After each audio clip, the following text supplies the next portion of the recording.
Welcome back to the C-Space studio here at CES 2025. I am James Kotecki, very happy to be joined by the Director of Public Relations and Social Media for John Deere, Jennifer Hartmann. Welcome to the show. Thank you so much. So John Deere is an iconic brand. You've had several good years here at CES as well. So I think maybe people are somewhat familiar with John Deere, but tell us what the brand means in 2025. I would say our brand means what it's meant for almost 200 years, and that's really centered around the people who feed, clothe, and shelter all of us on a regular basis.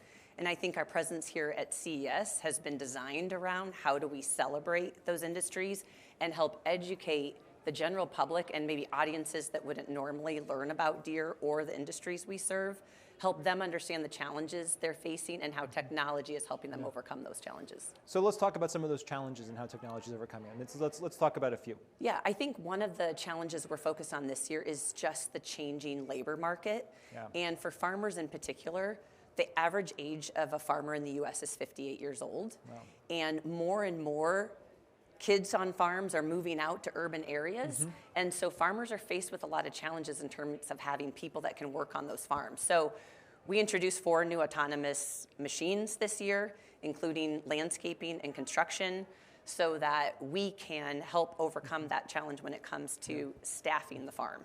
And I'm interested in your perspective, from a messaging perspective, if you introduce more autonomous equipment into the mix and that becomes part of what it means to be a farmer, does that messaging then get back to maybe younger people and they reconceptualize what it actually might mean to do that job?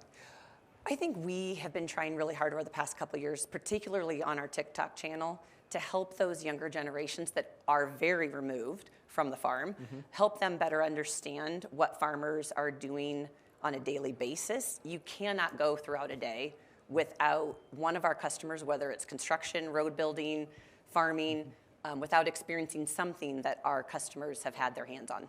Yeah. So when we look at the brand staying relevant for 200 years, you said 200 years? Yeah, we're getting close. 1837. I mean, so I know you're on TikTok, so now that's a very modern, obviously, thing to do. But talk to me about, philosophically, how you think about making sure that you maintain that relevant brand identity. I think, again, it comes back to our customers and just how relevant and critical and important they are to everything we do on a daily basis.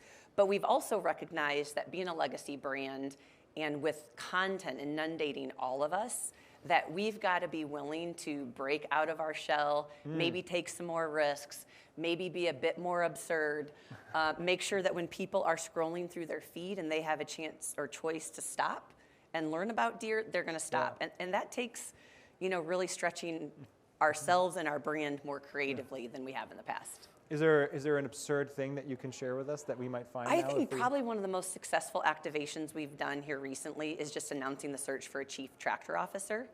And we went beyond what maybe you've seen in other chief roles that other brands have done.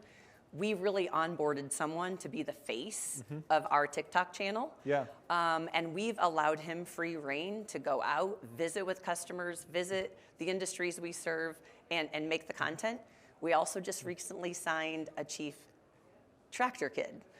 Chief tractor kid? Tractor kid. Okay. Just a Jackson thing, very popular on TikTok, but he's a 9-year-old who is obsessed with John Deere and all things tractors. Yeah. So we've recognized that in order for us to reach new audiences, we can't rely on the brand's presence or the brand's story. We've got to look to content creators, brand partnerships, and the like to help tell that story. And talk to me about the brand when it comes to literally the word tractor. I noticed earlier you didn't say you launched 4 autonomous tractors. You're talking about autonomous vehicles, right? But then, of course, John Deere is so iconically associated with the idea of the tractor. So how do you kind of hold those ideas in tension? Oftentimes we lead with that iconic green and yellow, whether it's the tractor or the green and yellow hat. The hats are huge. But we named the chief tractor officer by design because that's how people know us. And if we want people to learn more, we've got to hook them and introduce them in a way they maybe already are familiar with us. So what are people saying here at CES 2025? This is obviously, I think when John Deere maybe keynote, it was a couple years ago that John Deere keynoted, everyone was like, wow, what's a tractor company keynoting at CES? Yeah. And now it's obviously such an ensconced part of the show for people, and I think people increasingly understand it's a tech company. So what brings you to CES 2025, and what have been the reactions of people on the show floor here this year? I think we're still seeing the same reactions. First, everyone loves the equipment. Yes, everyone loves playing with tractors. That 9-year-old kid's got is onto it's something. the best photo backdrop. So, but I would say in addition to that, people are more and more interested in the work we are doing. We're talking to a lot of people that would like to be involved. A lot of people that maybe would like to work for Deere, want to better understand. We have tech that serves a real meaningful purpose, and I think that's a huge draw for potential tech talent, and that continues to be a draw as we come to CES, the kind of people we can attract to work for us and maybe come up with that next innovation for our customers. By the way, when we talk about autonomy in the farm of the future, we're talking about autonomous vehicles roaming around. Are we still talking about someone in the cab? We are not. Okay. This is fully autonomous. There's less restrictions because it's not an on-the-road vehicle. Right, less of a chance of a real So problem. a farmer can operate that equipment mobily through his device, which also means farmers who typically haven't been able to break away, or maybe you need to do tillage overnight, you can have that autonomous tractor running that machine while you're sleeping and getting that job done even quicker. Does the Wi-Fi, does the internet play a role in this in some remote locations that might be more challenging? So connectivity continues to be a challenge. Last year we did announce a partnership with Starlink that's going to help connect farmers that live in more rural areas, including very rural areas in regions like Brazil, where connectivity is a huge issue. So we continue to focus on that connectivity and how we can make sure their machines can easily access the technology that we've provided. And I suppose that ties back to you, what you're doing on social media, where you want people to be connecting to you that way as well. Correct. Well, and we know that social media is one of the first ways people learn about your brand, understand the significance of the work we're doing and the problems we're trying to solve. A couple years ago when we announced our first autonomous tractor, I challenged the social team. We've got to make sure we meet this moment. And if our company's going to be as innovative as this, our social needs to show up just as innovative. And how big is your social team? 5 people. Okay, so this is a core of this is a core of people that need to do really important work. And like, I guess what I'm getting at is, how do you take a team and just figure out where trends are going, what technology platforms you should be using next, what new social platforms you need to be investing in, what's hot, what's not. How do you do all that? We have been blessed with an organization that has let us have free reign, so that helps. Okay. Leadership from the CEO on down trust us to do our job. So that has been incredibly helpful. It's allowed us to stretch a bit more than perhaps we could have in the past. And then I would say, once you're in social, you just become obsessed with all things social. So I've got a group of teammates that, maybe they're not working, but they're still watching and keeping up with trends they're seeing across the board. But that is working, right? It is, but it's fun for us. Yeah, absolutely. Do you have a favorite crop personally? Corn. Corn? Yeah. Is there?